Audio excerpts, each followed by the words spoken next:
Tapi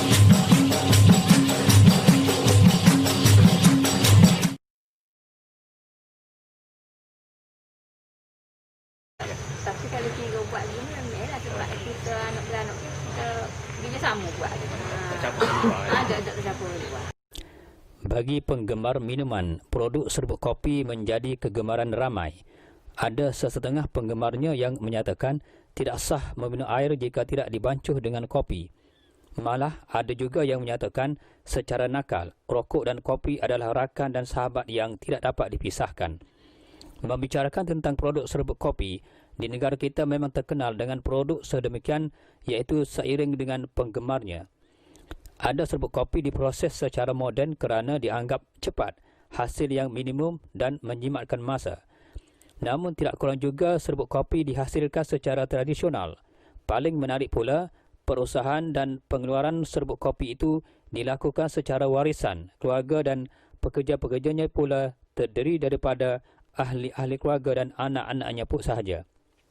Seorang pengusaha kopi cap anggur yang mengeluarkan produk serbuk kopi secara warisan keluarga yang sempat ditemui wartawan CRTV di kediamannya, Umi Kalsum binti Mahmud atau lebih dikenali sebagai Kak Sum dari Kampung Alur Pasir, Wakaf Baru Kelantan, berkata produk kopi keluarannya itu adalah dari warisan bapanya yang mengusahakannya secara sendiri. Katanya produk serbuk kopi keluarnya itu telah mencapai 50 tahun yang diwarisi dari bapanya. Ketika itu beliau berusia dalam lingkungan kira-kira 6 tahun pernah melihat sendiri bagaimana serbuk kopi tradisional milik bapanya itu dihasilkan. Disebabkan hal itulah beliau memiliki kemahiran mengeluarkan serbuk kopi itu dan mengambil alih peranan itu dari arwah bapanya, di mana serbuk kopi warisan bapanya itu diteruskan sehingga hari ini. Katanya sebelum ini beliau menggunakan jenama Parlimen, iaitu salah satu simbol negara. Jenama Parlimen amat dikenali ramai. Namun disebabkan larangan penggunaan simbol Parlimen itu, beliau menukarnya kepada jenama anggur sehingga hari ini. Menurutnya, semenjak memperolehi ilmu menghasilkan produk kopi jenama anggurnya itu dari arwah bapanya, beliau tidak pernah belajar atau memasuki kursus dari mana-mana individu atau agensi-agensi kerajaan serta swasta dalam usaha memantapkan lagi produk kopi keluarannya. Beliau memahirkan kepakaran mengeluarkan produk kopi itu berdasarkan ilmu yang dicurahkan oleh arwah bapanya dan dari apa yang pernah dilihatnya ketika hayat bapanya ketika itu sebagai kesinambungan dan warisan keluarganya. Katanya produk serbuk kopi jenama anggurnya itu menggunakan nama suaminya Abdullah bin Ismail. Malah bahan-bahan yang digunakan untuk menghasilkan serbuk kopi keluarannya adalah amat ringkas sahaja, iaitu kopi dan gula.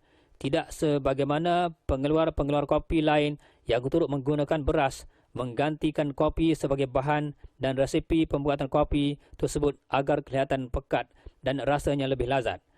Kopi tradisional warisan miliknya itu tidak menggunakan bahan-bahan itu dan tidak juga menggunakan bahan-bahan pengawet, malah boleh diminum dalam keadaan segar dan lazat.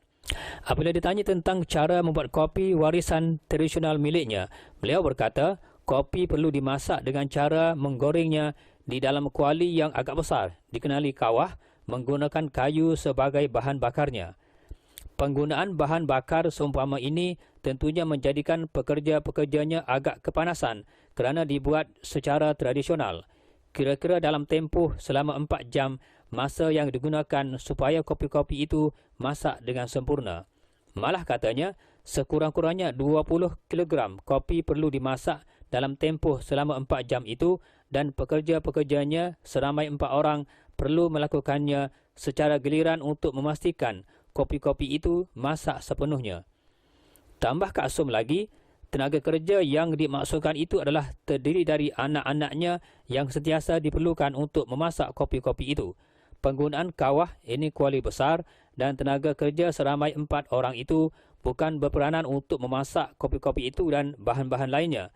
Namun, setelah kopi-kopi itu masak, kawah itu perlu diangkat dari dapur kayu untuk dituangkan ke dalam satu bekas yang dikhaskan. Jika menggunakan seorang pekerja sahaja, tentunya tidak mampu melaksanakannya secara cepat, apatah lagi dalam keadaan suasana panas dan kuali yang agak berat, ini tentunya mudah berasa letih. Katanya, tujuan kopi-kopi yang telah dimasak itu dituangkan ke dalam satu bekas khas adalah untuk proses menyejukkannya. Dengan cara yang demikian, kopi akan mudah sejuk dan senanglah untuk proses membungkusnya nanti. Kak Su menambah, walaupun kerja-kerja berkenaan dilakukan sekali sahaja dalam satu hari kerana caranya agak sukar, apatah lagi pekerja-pekerja itu perlu mengangkat kuali besar yang agak berat. Selain kuali besar turut digunakan untuk menggoreng, sebuah lagi kuali kosong turut disediakan jika berlaku sesuatu yang tidak diingini terhadap kuali yang digunakannya sekarang. Katanya, proses menggoreng kopi itu dilakukan sekali sahaja dalam sehari kerana kerja-kerjanya agak sukar, malah terlalu berat. Sebab itulah memerlukan masa dan pekerja yang mencukupi. Katanya, itu pun jika anak-anaknya berada bersama-sama dengan beliau, jika tidak, beliau meneruskan proses produk kopi itu bersama suami sekali saja dalam seminggu. Dalam konteks pembungkusannya pula, katanya, disebabkan kopi warisan cap anggurnya itu dibuat secara tradisional yang menggunakan tenaga kerja dari kalangan keluarganya iaitu anak-anaknya sahaja. Pembungkusan produk kopinya itu juga dilakukan oleh anak-anaknya juga menggunakan peralatan pembungkusan secara tradisional. Setelah kopi yang telah masak itu sejuk, setelah dituangkan ke dalam satu bekas yang dikhaskan di sebelah tengah harinya, pada sebelah petangnya serbuk-serbuk kopi itu mula dibungkus. Katanya, kopi yang masih dalam keadaan panas tidak boleh dibungkus dengan segera kerana dibimbangkan mendatangkan masalah terhadap baunya kerana pastinya kepanasan kopi itu akan bertindak dengan plastik pembungkusnya. Apabila ditanya tentang berat dan harga serbuk kopi cap anggur keluarnya itu, serbuk kopinya itu disenaraikan dalam 3 kategori berat iaitu 70 gram biasa, 150 gram dan 350 gram. Serbuk kopi yang berat 70 gram biasa itu dijual dengan harga 20 sen sebungkus. Harga-harga lain ialah RM1.50 dan RM5. Lazimnya kebanyakan peruncit beliau membekalkan kopinya itu dalam tin. Berhubung dengan sambutan pembeli terhadap kopi warisannya, setakat ini produk kopi keluarannya hanya berlegar di sekitar kampung alokasi itu sahaja selain di Wakaf Baharu dan Tumpat. Katanya, beliau masih belum bercadang untuk memasarkannya keluar dari tempatnya itu. Walaupun hanya berlegar di sekitar kampungnya sahaja, namun sambutan pembeli agak memberangsangkan. Selain ada yang datang dari Wakaf Baharu dan Tumpat yang datang sendiri ke rumahnya kerana harganya lebih murah. Katanya, tentang pasaran kopi beliau ini, setakat ini beliau tidak pernah menghilangkannya dalam mana-mana media sama ada akhbar, media sosial atau sebagainya. Produk kopi beliau ini dikenali ramai melalui anak-anak dan dari mulut ke mulut orang ramai dan rakan-rakan beliau dalam kampung ini yang pernah membeli darinya yang mendakwa kopi keluaran cap anggur ini lazat diminum. Menyentuh tentang pengeluaran kopi tradisional yang dihasilkan oleh Kak Sum, katanya usahanya itu memang agak terlalu sukar dan memenatkan kerana serba-serbinya secara tradisi. Tetapi dengan adanya bantuan dari anak-anaknya, kerja yang sukar dan berat menjadi ringan, malah mendatangkan keseronokan pula. Apatah lagi keluarannya adalah hasil usaha sendiri tanpa bergantung kepada orang lain. Anak-anaknya yang seringkali melihat dan membantunya secara menghasilkan kopi seumpama itu, akhirnya ilmu itu dapat dicurahkan pula kepada anak-anaknya. Sekarang ini, anak-anaknya memang mahir melakukan pelbagai tugas yang diberikan, malah kerana itu beliau tidak perlu memaklumkannya berulang kali. Produk serbuk kopi cap anggur ini menggunakan bahan-bahan asli dan halal tanpa bahan penambah dalam makanan. Ini kerana beliau ingin mengekalkan kopinya secara tradisional yang diwarisi dari kepakaran arwah bapanya yang bergiat cergas dalam perusahaan berkenaan secara jujur dan ikhlas. Jadi biarlah konsep berkenaan dikekalkan sampai bila-bila. Sementara itu ditanya tentang pasaran yang lebih luas, beliau sememangnya agak berminat tentangnya. Hal ini pernah beberapa kali diutarakan oleh rakan-rakan dan jiran-jiran dari kampungnya supaya memasarkannya secara lebih luas dan moden. Namun, disebabkan sumber keuangan yang terhad, pengeluaran secara tradisional itu adalah lebih baik lagi. Katanya beliau tidak menolak hasilnya itu akan diteruskan oleh generasi anak-anaknya pula yang sentiasa melihat produk itu agak mampu menyaingi kopi-kopi yang dibuat secara moden.